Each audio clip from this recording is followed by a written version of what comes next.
हमने कल मालेगांव महानगर पालिका के कमिश्नर को एक लेटर दिया था कि हिंदुस्तान की तीसरी सबसे बड़ी पार्टी के कौमी सदर अखिलेश यादव साहब मालेगांव का दौरा 18 अक्टूबर को करने वाले हैं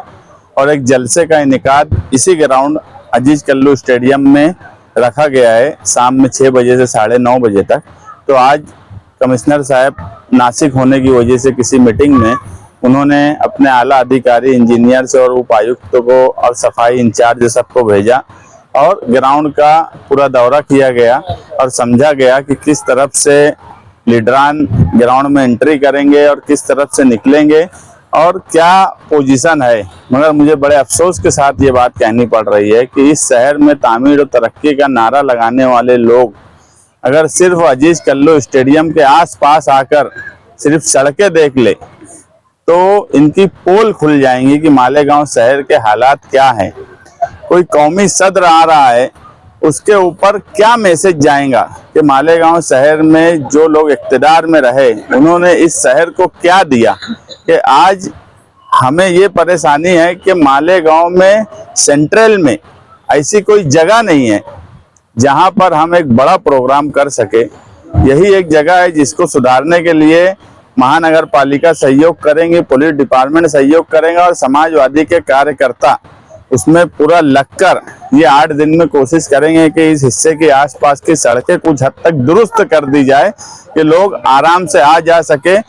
एक तारीखी जलसा मालेगांव शहर में होने वाला है। अखिलेश यादव साहब पहली मर्तबा मालेगांव शहर आ रहे हैं और हम ये मानते हैं कि पार्लियामेंट इलेक्शन के बाद इस शहर में इंडिया अलायंस ने यूपी में सबसे पहले बीजेपी को रोका और इंडिया अलायंस का अगर कोई मैन ऑफ द मैच रहा पार्लियामेंट के इलेक्शन में तो वो अखिलेश यादव साहब रहे। और इंडिया अलायंस के मैन ऑफ द मैच अगर मालेगांव शहर में आ रहे हैं तो उनके इंतजामात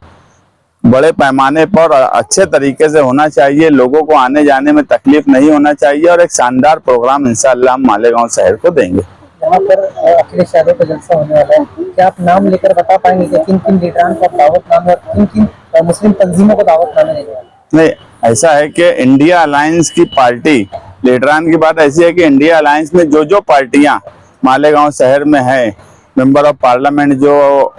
मालेगांव से चुनकर आई है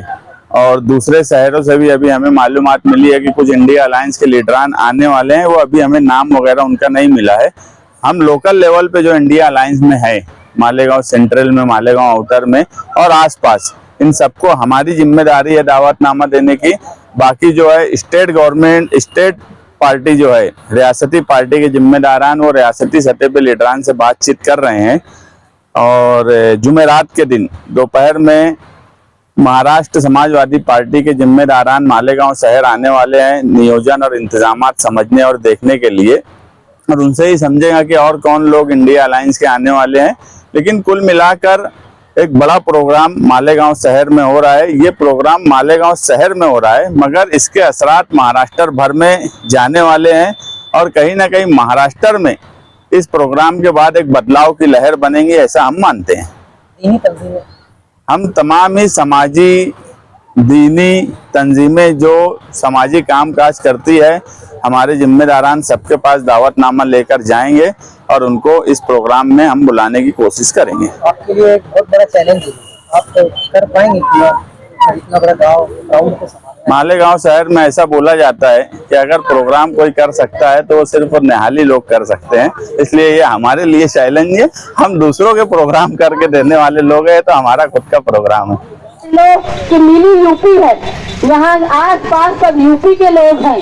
और हम लोग भी जिस पार्टी से ताल्लुक रखते हैं वो हिंदुस्तान की पार्टी के साथ साथ एक बड़ा हिस्सा जो है वो यूपी में आबाद है और शायद यही वजह है कि महाराष्ट्र में अखिलेश यादव जब आ रहे हैं तो सबसे पहले अगर वो कहीं आना चाहते हैं तो वो मालेगांव है। ये आप लोगों की वजह से है कि उन्होंने मान लिया कि यूपी के बाद अगर उनका घर कोई दूसरा है हिंदुस्तान में तो वो मालेगांव है।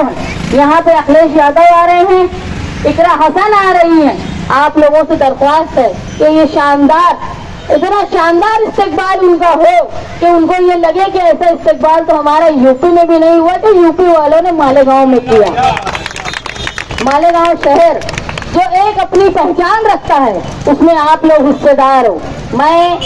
हमेशा से साथी निहाल अहमद साहब का काम करते हुए देखी कि जो लोग दूसरी जगह से यहाँ आबाद हुए, उनके कागजात बनाने का काम साथी निहाल अहमद साहब ने किया, ताकि वो पूरी तरह मालेगांव के शहरी कहलाएं। इसी तरह हम लोगों ने हमारी ऑफिस में तमाम ऐसे काम किए जिससे लोगों के कागजात बनाने में आसानी हो। आप लोग मालेगांव शहर में आबाद हो, जो लोग नए आए हैं उनको पता नहीं होगा कि साथी निहाल अहमद साहब ने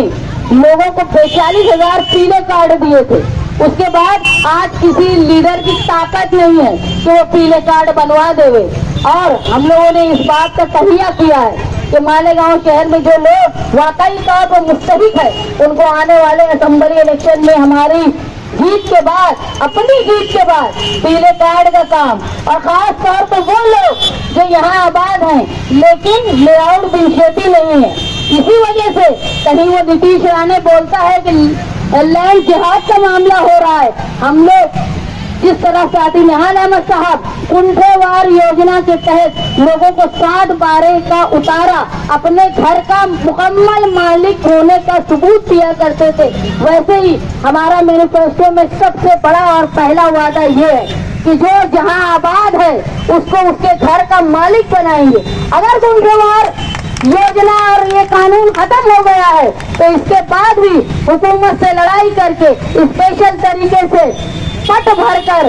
लोगों को अपने घर का 7/12 का योजना से मालिक बनाने की कोशिश करेंगे कि कल कोई शरपसंद, कोई योगी और जोगी इस तरह का कोई शरपसंद आकर तुम्हारे घर तो बुलडोजर चलाने की कोशिश न करे। इसलिए सबसे बड़ा काम है कि लोगों को अपने घर का मालिक बनाया जाए। ये हमारे मैनिफेस्टो में, हमारी शराइत में है कि हम मालेगांव शहर के लिए वो काम करेंगे कि जिस तरह बदहाली में अकलियत यूपी में परेशान हुई, उनके मामूली बातों पर उनके घर तोड़ दिए जाते हैं, वैसी नौबत हमारे यहाँ महाराष्ट्र में मुसलमानों पर खास तौर पर मालेगांव में ना आए। आने वाले वक्त में हम लोग ये कोशिश कर रहे हैं कि जो लोग तालीम हासिल करना चाहते हैं, जो बच्चे तालीम हासिल करना चाहते हैं, उसके लिए तालीम इतनी सस्ती हो कि अच्छी पढ़ाई के लिए जिस तरह हमको प्राइवेट स्कूलों में हजारों रुपए खर्च करने पड़ते, सब लोग ये काबिल नहीं होते। जो लोग यहाँ मजदूरी कर रहे हैं उनके लिए बहुत मुश्किल है कि वो अपने बच्चों को अच्छी तालीम के लिए बड़े स्कूल में भेजे, लेकिन प्राइमरी तालीम जो प्राइमरी तौर पे है उसको अच्छा बेहतर बना दिया जाए ताकि बच्चे बच्चियां अच्छी तालीम हासिल कर पाएं। जो लोग रोजगार करना चाहते हैं, जो लोग थोड़े पढ़े लिखे हैं, उसके बावजूद उनको रोजगार नहीं मिलता, तो हुकूमत के तहत उनको ऐसे पॉलिसी में काम करवाना कि वो अपने आराम से अपने घर की कफालत कर पाए। खास तौर पर खवातीन जो हुनरमंद है और घर बैठ के अपने घर के काम कर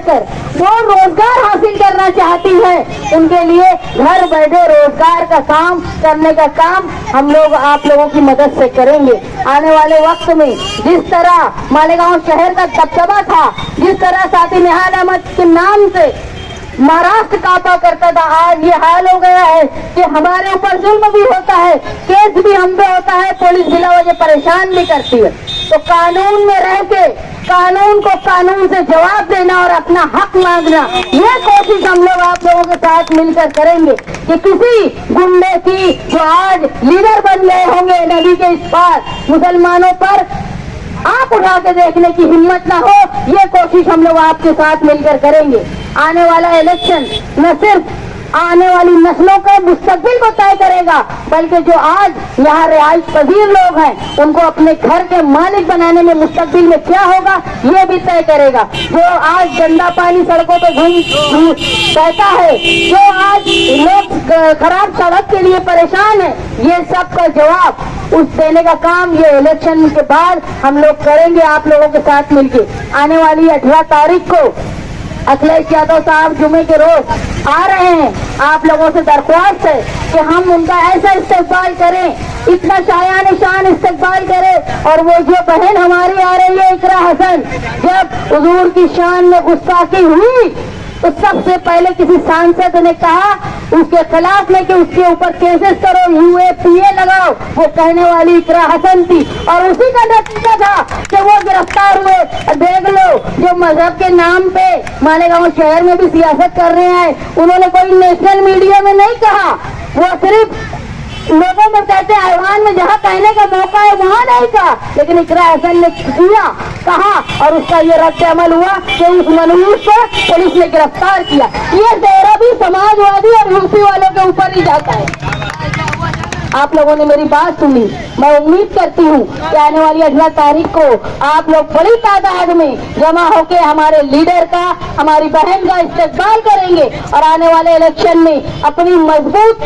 ताकत बताकर जिस तरह यूपी में अयोध्या को हराया समाजवादी ने, यूपी में जो लोग पूरे हिंदुस्तान में अयोध्या के नाम के वोट मांगते थे, उन्हीं के अयोध्या में समाजवादी ने हरा दिया, वैसे ही मालेगांव शहर में एक जबरदस्त कामयाबी लेके हम समाजवादी पार्टी का नाम ऊंचा करेंगे। मैं ये आपसे दरख्वास्त करती हूँ।